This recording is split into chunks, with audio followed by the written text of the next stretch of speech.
పదాంభోజరసస్పర్మా పవిత్రమునియేషితే నమోస్తు సీతాపతయే నామాయాపన్నివారణి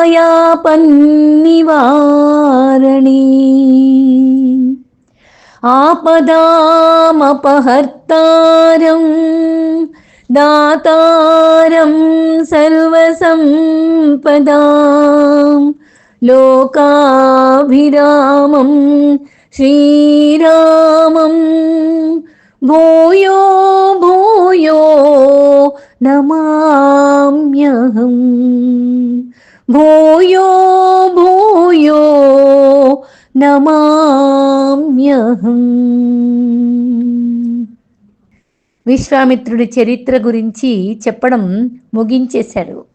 మరుసటి రోజు ఉదయం జనక మహారాజు విశ్వామిత్రుడిని రామ లక్ష్మణులను పిలిపించాడు. సగౌరవంగా వాళ్ళకి స్వాగతం పలికాడు. ఏదో గంభీరమైన విషయం లేకపోతే ఇలాంటి మహానుభావులు ఇక్కడికి రాలేరు, కాబట్టి మీకు నేను ఏమైనా చేయగలిగిన సేవ ఏదైనా ఉంటే దయతో తెలియచేయండి అని గౌరవంగా ప్రార్థిస్తూ విశ్వామిత్రుడిని జనక మహారాజు అడిగాడు. విశ్వామిత్రుడు మందహాసం చేస్తూ, జనక మహారాజా, నీ దగ్గర ఉంచుకొని బహుకాలంగా ఆరాధిస్తున్నావు కదా, ఆ అద్భుతమైన ఆ ధనుస్సును చూడాలని రామలక్ష్మణులు విభిళ్ళుతున్నారు రాజా అని చెప్పాడు. ఆ ధనస్సు విశేషాలేమిటి అని ఆసక్తిగా చూస్తున్నాడు రామచంద్రుడు. జనక మహారాజు చెప్తున్నాడు, ఈ ధనుస్సును పరమశివుడు పూర్వకాలంలో తన మామయ్యైన దక్షుని యజ్ఞాన్ని ధ్వంసం చేయడానికి వినియోగించాడు.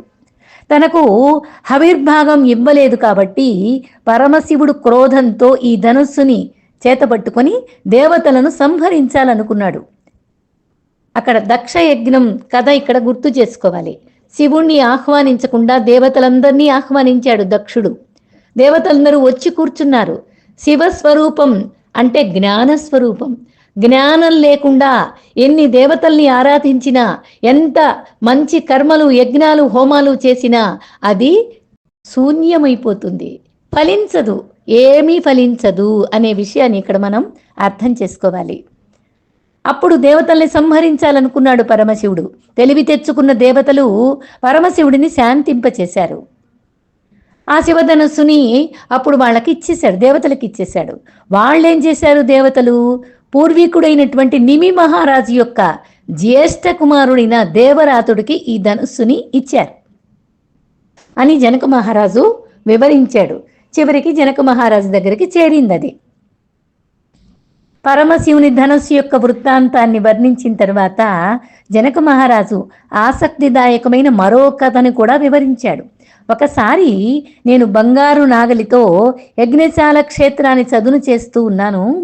నాగటి చాలులో నాకు ఒక పాప లభించింది. ఆమెకు సీత అంటే నాగలి చాలు అని పేరు పెట్టి నా స్వంత కుమార్తెగా పెంచుకున్నాను. మహర్షి, సీత త్వరగా పెరిగి పెద్దదైంది. ఆమెకి యుక్త వయస్సు రాగానే ఆమెను వివాహం చేసుకోవడానికి ఎందరెందరో ఎక్కడెక్కడి రాకుమారులో వచ్చి అడుగుతున్నారు. నా కుమార్తె సాధారణ వ్యక్తి కాదు, కాబట్టి ఆమెను చేపట్టేవాడు కూడా గొప్ప పరాక్రమశాలి అయి ఉండాలి అని ఆ రాకుమారులకు ఈ ధనుస్సును తీసుకొచ్చి దాన్ని ఎక్కుపెట్టమని వాళ్ళని అడిగాను. వాళ్ళు ఒక్కళ్ళు కూడా కనీసం ధనుస్సుని ఎత్తి పట్టుకోవటం కాదు కదా, అసలు ఎవరు దాన్ని వంచటం గురించి ఆలోచించే అవకాశమే లేకుండా పారిపోయారు. వాళ్ళు ఏమీ చెయ్యలేకపోయారు. అట్లా వాళ్ళని తనని అవమానిస్తున్నామనుకున్నారు. ఆ రాకుమారులందరూ ఏకమై నా మీదకి యుద్ధానికి వచ్చారు. ఆ యుద్ధం ఈ రాకుమారులతోటి 1 రోజులు సాగింది. భయంకరమైన యుద్ధం సాగింది. నా సేన అంతా కూడా బలహీనమైపోయింది. అప్పుడు నేను దేవతల్ని ప్రార్థించాను. ప్రార్థించిన మీదట ఆ దేవతలు ఒక సేనని పంపించారు. ఆ సేనని చూస్తూనే ఈ రాకుమారులందరూ కూడా తిరిగి పలాయనం చిత్తగించారు. ఇలా జరిగింది అనే విషయాన్ని జనక మహారాజు రాముడికి విశ్వామిత్రుడికి చెప్పుకున్నాడు. జరిగిన కథనం అంతా చెప్పాడు. ఎప్పుడు తీసుకొస్తారా ఆ శివధనుస్సును చూద్దామా అని రాముడి ముఖంలో అభిలాష కనపడుతూ ఉంది. లక్ష్మణుణ్ణి చూస్తే లక్ష్మణుడి ముఖంలో ఈ మిథిలానగరం అందం ఇంత అద్భుతంగా ఉంది కదా, శివధనుస్సు కూడా ఉన్నది అంటే ఈ నగరం ఇంకా ఎంతో గొప్పగా ఉంటుందేమో, ఇది చూద్దామని లక్ష్మణుడి ముఖంలో ఉత్సాహాన్ని చూశాడు. చూసి విశ్వామిత్రుడు చెప్పాడు, మీరిద్దరూ వెళ్ళండి, ఇప్పటిదాకా మనం అరణ్యంలో ముగ్గురం కలిసి నడిచాం, మీ ఇద్దరూ కలిసి మిథిలా నగరాన్ని వీక్షించిరండి, రేపు శివధనుస్సుని దర్శించడానికి వెళ్దాము అని చెప్పాడు. మంచి మనసుకి మహర్షుల మాటలు చక్కని పూల బాటలు. నిజానికి గురు బోధ వినే కొద్దీ, అంటే విని ఆ మార్గంలో నడిచే కొద్దీ నాణ్యత పెరుగుతుంది జీవితంలో. బుద్ధిలో మనస్సులో రమించే కొద్దీ రమ్యత పెరుగుతుంది మనస్సులో. గురువుగారి ఆజ్ఞను తీసుకున్నారు రామలక్ష్మణులు. జనకపురిని వీక్షిస్తూ ఉన్నారు. నగర వీధుల్లోకి వచ్చారు. వాళ్ళని చూడగానే కూర్చుని ఉన్నవాళ్ళు అనాలోచితంగా లేచి నిలబడుతున్నారు. కొందరేమో అసంకల్పితంగా వారి వెంట వాళ్ళనే చూస్తూ వారి వెంటనే నడుస్తూ వెళ్ళిపోతున్నారు. ఇనుప ముక్కను అయస్కాంతం ఆకర్షించినట్లుగా చూచేవారి చిత్తాలను రామ లక్ష్మణులు హరించేస్తున్నారు. గృహ కృత్యాలలో నిమగ్నమై ఉన్నటువంటి వాళ్ళు ఆ పనులన్నీ విడిచిపెట్టేస్తున్నారు. వీళ్ళని దర్శిస్తూ వీధుల్లోకి పరిగెత్తుకొచ్చేస్తున్నారు. రామ లక్ష్మణులు అంటే పరమాత్మ, జీవాత్మ, ఈ రెండు, పరమాత్మ నీడే జీవాత్మ, వేరే ఇంకోటి కాదు అనే విషయాన్ని ఇక్కడ గోప్యంగా ఉన్నటువంటి దాన్ని మనం అర్థం చేసుకోవాలి. ఆ వీధుల్లో ఇలా మాట్లాడుకుంటున్నారు. నీకు ఇప్పుడు నేనేం చెప్తున్నాను, ఆ ఇద్దరిని చూస్తుంటే నాకేమీ జ్ఞాపకమే రావడం లేదే అంటున్నారు కొంతమంది. అసలు ఇంతకు వాళ్ళు ఎవరు అని అడుగుతున్నారు ఇంకొంతమంది. అంతవరకు జోరుగా విషయాలు ముచ్చటిస్తున్న ఒక పెద్ద మనిషి, ఇదేమిటయ్యా అసలు నా పేరు మర్చిపోతున్నాను, నేనేం మాట్లాడుతున్నానో కూడా తెలియటం లేదే అంటున్నారు. ఒక ఆమె, రాముడు అతనేంటంట, ఎంత సుందరుడే, కోటి మన్మధులైనా అతనితో సాటిదారే అంటుంది ఒక భామిని. చక్కగా చెప్పావే, అయినా నీ పిచ్చి కానీ ఎంత చక్కనివాడు, చూడు చూడు, ఇంత చక్కదనానికే చక్కదనం కల్పిస్తాడే ఇతడు, అందానికి అందాన్ని పులుముతాడు అంది ఇంకొక లలన. బాగు దేవతలు సౌందర్య పురుషులంటారు, వీళ్ళిద్దరి సౌందర్యం దేవతలకు ఉంటుందంటావా? ఏమో అబ్బా, నాకు సందేహమే అంటుంది ఒక స్త్రీ. ఇలాగా వాళ్ళిద్దరి గురించి మాట్లాడుకుంటూ ఉన్నారు. ఈ నగరవాసులైన కొందరు పురుషులు, పరమేశ్వరుని కృపచే ఈ సీతారాములకు గనక కళ్యాణమైతే జనకపురి అమరావతి అయిపోతుంది, రాముడు మిథిలకు అల్లుడవుతాడు, అప్పుడప్పుడు అత్తగారింటికి వస్తూ ఉంటాడు కదా, తరచుగా రాముణ్ణి దర్శించే భాగ్యం మనకి కలుగుతుంది కదా, మన జన్మ కృతకృత్యులైతున్నట్లే కదా అని కొంతమంది మాట్లాడుకుంటున్నారు. రామ లక్ష్మణులు దారిలో అలా నడుస్తూ ఉన్నారు. కొందరు స్త్రీలు దోసిళ్లతో పూలు తెచ్చి దారిలో పోస్తూ ఉన్నారు.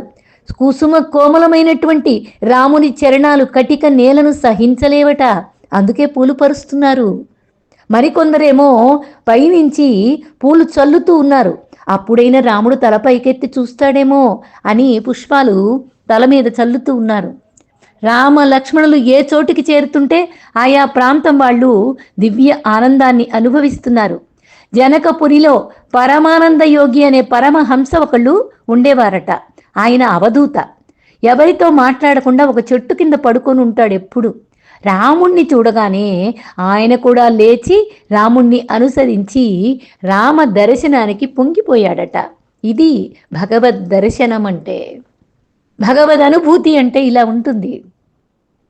నవనిధులను చూచి దరిద్రుడు పరిగెత్తినట్లు పని పాటల్ని వదిలేసి జనకపురి వాసులు రాముడి వెంట పరిగెత్తుకొస్తూ ఉన్నారు.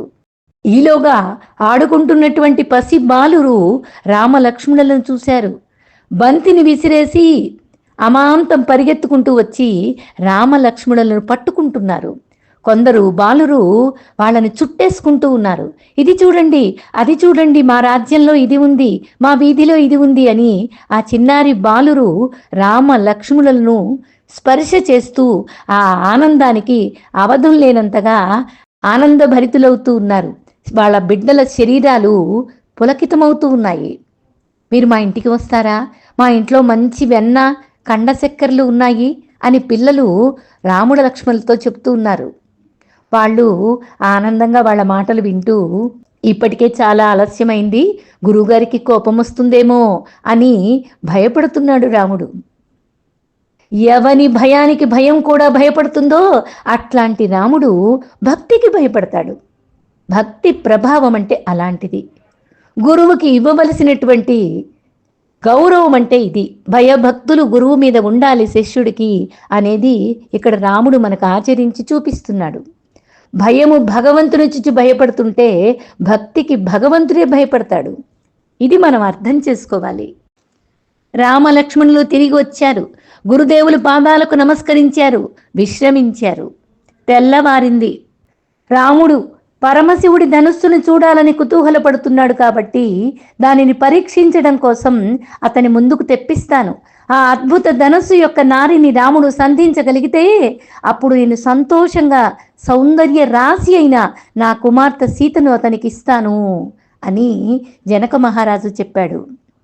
కొద్దిసేపట్లోనే 500 మంది దృఢకాయలు ఒక పెద్ద పెట్టెలో ఉంచిన 8 చక్రాల బండిపై నిలువబడిన ఆ బృహత్తర మహాధనుస్సును లాగుతూ తీసుకొనొచ్చారు. ఏం జరుగుతుందో చూడాలని వేలాది ప్రజలు గుమికూడి ఆ పెట్టె తెరవడానికి విశ్వామిత్రుడు రాముణ్ణి ఆహ్వానించాడు.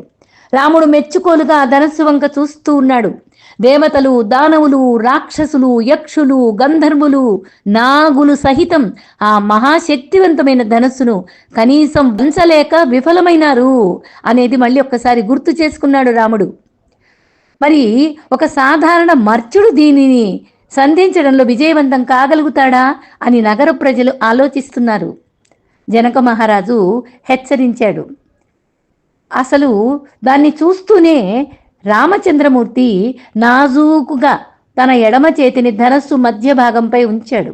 ఆ పైన మహాజన సందోహం చూస్తూ ఉండగా ధనస్సుని దాని పేటికలో నుంచి అవలీలగా పైకెత్తాడు.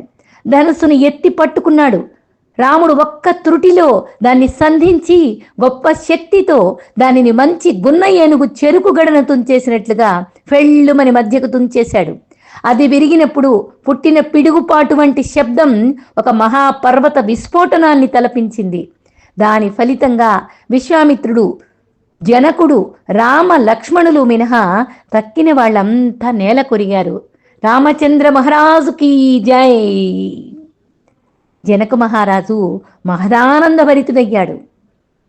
సీతారాముల కళ్యాణానికి దశరథ మహారాజును ఆహ్వానించడానికి అయోధ్యకు దూతలను పంపాల్సిందిగా విశ్వామిత్రుణ్ణి అభ్యర్థించాడు. 3 రోజుల తరువాత దశరథ మహారాజు ఆస్థానానికి చేరుకున్నటువంటి దూతలు రాముడు శివధనుస్సును విరవడం, సీతను గెలుచుకోవడం అనే అద్భుత సంఘటనలన్నీ కూడా ఆ దూతలు వివరించారు. ఈ విషయాలన్నీ విన్నాడు దశరథ మహారాజు. సంతోషంతో ఉబ్బి తబ్బిబ్బైనాడు. వశిష్ఠుణ్ణి, వామదేవుణ్ణి సంప్రదించాడు దశరథ మహారాజు. మరునాడే తామంతా మిథిలకు బయలుదేరాలని నిర్ణయించుకున్నాడు. ఇంకా ఆ వచ్చిన దూతలు దశరథ మహారాజుకి ఒక పత్రాన్ని చదివి వినిపించారు. అది జనక మహారాజు రాయించినటువంటి లేఖ. ఓ దశరథ మహారాజా, మీ గురువుల, పురోహితుల యొక్క, బంధు మిత్ర పరివారము యొక్క యోగక్షేమాలను స్నేహపూర్ణమైన మనస్సుతో కాంక్షిస్తున్నాను రాజా. నా పుత్రిక చిరంజీవి సౌభాగ్యవతి జానకి వీర్య శుల్క అని నేను ప్రకటించిన విషయం మీకు ఇంతకు ముందు తెలుసు కదా. ఎందరో రాజులు ప్రయత్నించి విఫలులయ్యారు. దైవ కృపచే విశ్వామిత్రుని వెంట మిథిలకు వచ్చిన నీ కుమారుడు రామచంద్రుడు నా కుమార్తెను సంపాదించుకున్నాడు. మీ అనుజ్ఞను ఆశిస్తున్నాను. మీరు ఉపాధ్యాయ, పురోహిత, బంధుమిత్ర సపరివార సమేతంగా విచ్చేసి నేత్రానందంగా కళ్యాణాన్ని జరిపించండి. మాకు మీ దర్శన ఆనందాన్ని కలిగించండి.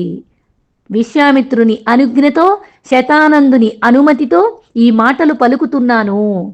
ఇట్లు మీ జనక మహారాజు అనే విషయాన్ని లేఖ ద్వారా పంపించాడు జనక మహారాజు. దూతలు ఆ లేఖను చదివి వినిపించారు. ఈ విషయాలన్నీ విన్నాడు. దశరథ మహారాజు సంతోషంతో ఉబ్బి తబ్బిబ్బైపోతున్నాడు. ఆనంద పరవశుడవుతున్నాడు. మరుసటి రోజు ఉదయం రాజపురోహితుడు ముందు నడుస్తూ ఉంటే దశరథ మహారాజు తన సైన్యాన్ని అపారమైన ధనరాశుల్ని వెంట పెట్టుకుని బయలుదేరాడు. 4 రోజులు ప్రయాణం చేసిన తర్వాత మిథిలానగరపు పొలిమేరలు చేరుకున్నారు. ఆయన రాకను గమనించాడు జనక మహారాజు. దశరథ మహారాజుని కలుసుకోవడానికి ఎదురు వెళ్ళి రాజోచితమైన స్వాగత మర్యాదలన్నీ చేశాడు. దశరథ మహారాజు తన పుత్రులను కలుసుకున్నాడు. వివాహానికి సంబంధించిన ప్రాథమిక కార్యక్రమాలన్నీ కూడా మరునాడు ఒక శుభముహూర్తంలో ప్రారంభించాలని నిర్ణయం జరిగింది. మరుసటి రోజు ఉదయం అందరూ సమావేశం కాగా వైవాహిక కార్యక్రమాలను ప్రారంభించే ముందు దశరథ మహారాజు తన రాజవంశ చరిత్రను వశిష్ఠుని ముఖతః వినవలసిందిగా జనక మహారాజుని అభ్యర్థించాడు. వశిష్ఠుడు రఘువంశ చరిత్రను ఇలాగ వివరిస్తున్నాడు. మరీచి సాక్షాత్తు బ్రహ్మదేవుని కుమారుడు జనక మహారాజా. మరీచి పుత్రుడు కశ్యపుడు. కశ్యపునికి సూర్యభగవానుడైన వివస్వంతుడు జన్మించాడు. వివస్వంతుని పుత్రుడు మనువు. ఆ వైవస్వత మనువు యొక్క కుమారుడు ఇక్ష్వాకుడు. అయోధ్యను పాలించిన మొదటి రాజు అతనే. ఇక్ష్వాకు వంశంలో అనేక తరముల తరువాత భరతుడు జన్మించాడు. అతని కుమారుడైన అసితుడిని అతని శత్రువులైన హైహయులు, తాళజంఘలు, శశిబిందులు ఓడించారు. ఓడిపోయిన అసితుడు తన 2 భార్యలతో కలిసి హిమాలయాలకు వెళ్లాలని నిశ్చయించాడు. అసితుడు మరణించే సమయంలో అతని భార్యల్లో ఒకటి అయిన కాళింది గర్భవతిగా ఉంది. అప్పుడు ఆమెను చూసి ఈర్ష్యకు లోలైన మరో భార్య కాళిందికి పుట్టబోయే బిడ్డను గర్భంలో ఉండగానే చంపాలని విషాహారం తినిపించింది. కాళింది విష ప్రభావానికి లోనైంది. ఆ విషయం తెలుసుకుని బాధపడిన సమయంలో చ్యవన మహర్షి ఆ ప్రదేశానికి వచ్చాడు. తన బిడ్డ ఎలాగైనా బతకాలని కాళింది కన్నీళ్లతో ఆయన ఆశీస్సుల్ని అర్థించింది. ఆమె గర్భం నుండి విషం బయటికొచ్చి ఒక కుమారుడు కలుగుతాడు అని ఋషి ఆమెకు అభయమిచ్చాడు. అట్లాంటి అసాధారణ పరిస్థితుల్లో పుట్టిన కాళింది పుత్రునికి సగరుడు అనే పేరు పెట్టారు. విషంతో పాటు పుట్టినవాడని ఆ మాటకు అర్థం. ఆ తరువాత కాలంలో ఇక్ష్వాకు వంశంలో భగీరథ మహారాజు యొక్క మునిమనుముడైన ప్రవృద్ధుడనేవాడు వశిష్ఠుని శాపం వలన రాక్షసుడై అకారణంగా కల్మాషపాదునిగా పేరుపడ్డాడు. అంబరీషుడు, నహుషుడు, యయాతి, నాభాగుడు, దశరథ మహారాజు యొక్క తండ్రి అయిన అజుడు వంటి ఎందరో గొప్ప చక్రవర్తులు ఇక్ష్వాకు వంశం నుండి వచ్చారు జనక మహారాజా అని వాళ్ళ చరిత్రని గురించి చెప్పాడు. ఇలాగా చెప్పిన మీదట జనక మహారాజుతో చెప్తూ ఊర్మిళను, సీతను, రామలక్ష్మణులకు కన్యాదానం చేయవలసింది అని అభ్యర్థన లాంఛనప్రాయంగా అభ్యర్థించాడు. జనక మహారాజు, నిమి మహారాజు మొదలుగా తన తండ్రి అయిన హ్రస్వరోముని వరకు గల తనదైన రాజవంశీకుల చరిత్రను వివరించాడు. ఆ తరువాత తన కుమార్తెలను దశరథ మహారాజు తనయులకు ఇచ్చే లాంఛనప్రాయమైన ఒప్పందాన్ని సంతోషంతో అంగీకరించి ఒప్పుకున్నాడు. అంటే ఒక పెళ్లి కుమారుడు, పెళ్లి కుమార్తె ఈ ఇద్దరి యొక్క వివాహం జరగాలి అంటే అటు వంశము ఇటు వంశము 7 తరాలు మాట్లాడుకుంటాం అనేది ఎప్పటి నుంచో వస్తున్నటువంటి సాంప్రదాయం.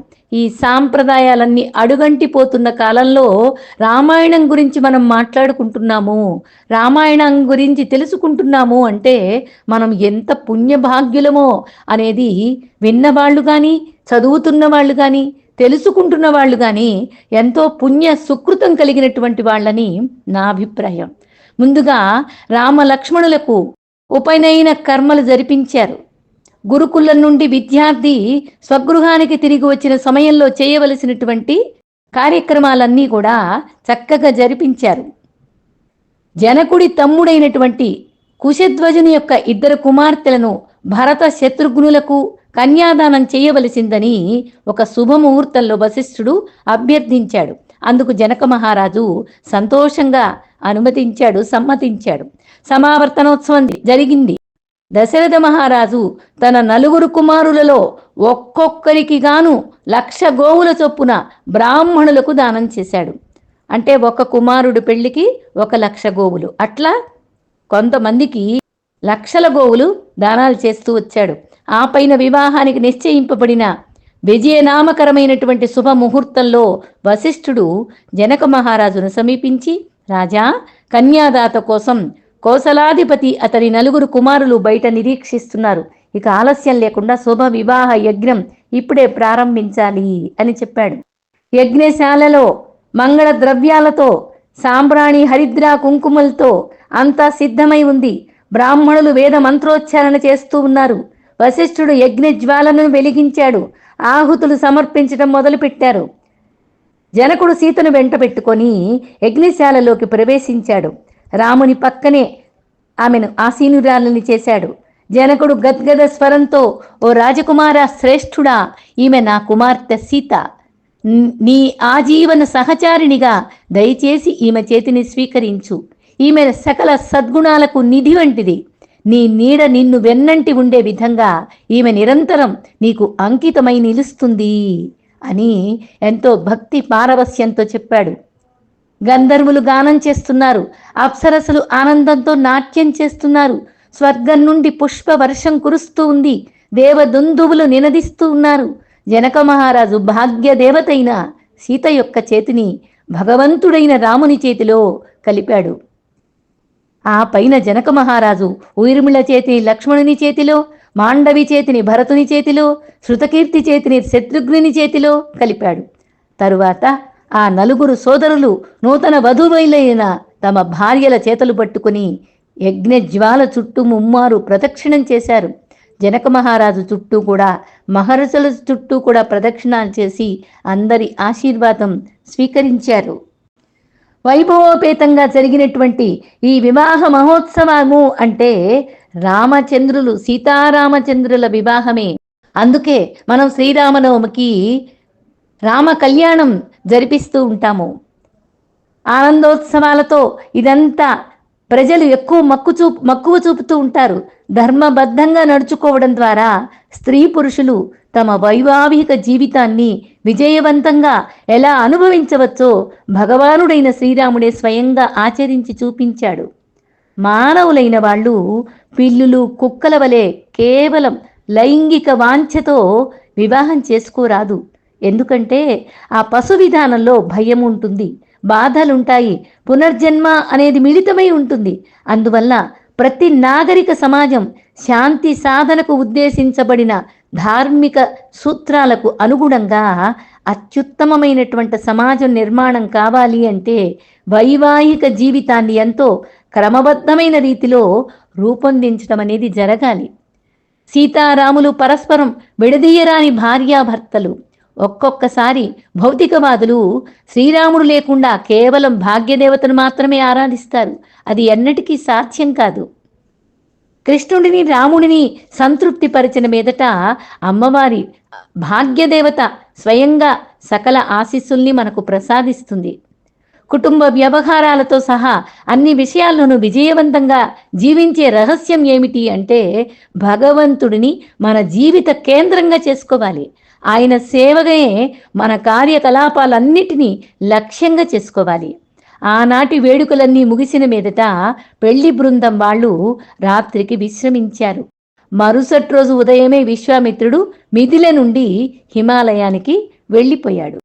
ఆ తరువాత అయోధ్యకు తిరిగి వస్తూ ఉన్నారు. అటువంటి సమయంలో భార్యలతో సహా, కోడళ్లతో సహా, కుమారులతో సహా దశరథ మహారాజు తీసుకొని బయలుదేరాడు.